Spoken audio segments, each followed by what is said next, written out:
Après l'échec de la fusion avec TF1, les candidats au rachat d'M6 sont sur les rangs. Et oui, Xavier Niel, Patrick Drahi, propriétaire de BFM Business, Vincent Bolloré, tous les grands milliardaires sont intéressés par M6. Ils avaient jusqu'à vendredi pour présenter leur offre au propriétaire de M6, Bertelsmann. Selon les informations de nos confrères du Point, celui qui tiendrait l'accord serait Stéphane Courby, le patron du leader de la production audiovisuelle Banijé. Il pourrait s'allier à Rodolphe Saadé, le patron de CMA-CGM, qui a acquis il y a quelques semaines la Provence, et à Marc Ladré de la Charrière. L'offre de Stéphane Courby aurait l'avantage de créer des synergies et développer une offre verticale. Et selon nos informations, M6 pourrait valoir près de 2,5 milliards d'euros. S'il veut vendre, Bertelsmann doit en tout cas aller très vite. Et oui, avant le 5 mai 2023, date de renouvellement de la fréquence. Après cette date, et selon les règles de l'Arcom, M6 ne pourra plus être vendu pendant 5 ans. La fenêtre de tir est donc très serrée pour vendre M6, selon Philippe Bailly, expert média et président de NPA Conseil.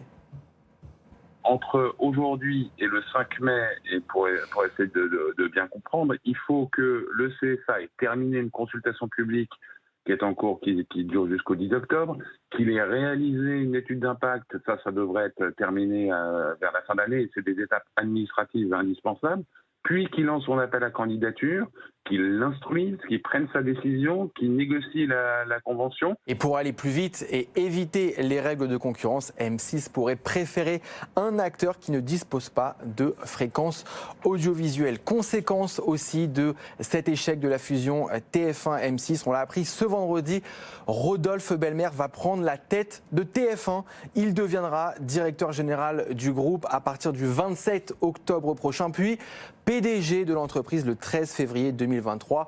Gilles Pélisson, l'actuel PDG, restera président non exécutif pendant cet intervalle. On le rappelle, Rodolphe Belmer, c'est l'ancien patron de Canal+ et de Telsat. La plateforme Discord se déploie en France sa première campagne de communication hors États-Unis.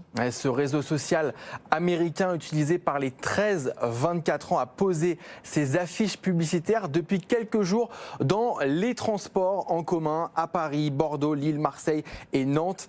Discord, c'est une application qui permet de communiquer par chat, note vocale ou vidéo. Elle a d'abord été utilisée par les gamers et puis elle s'est élargie à d'autres communautés comme le sport ou la musique. La France, pour Discord, constitue un marché important puisqu'elle revendique 7,6 millions de Français qui utilisent l'application chaque mois.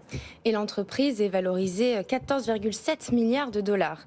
L'influenceuse Lena Situation va animer un podcast en exclu pour Spotify.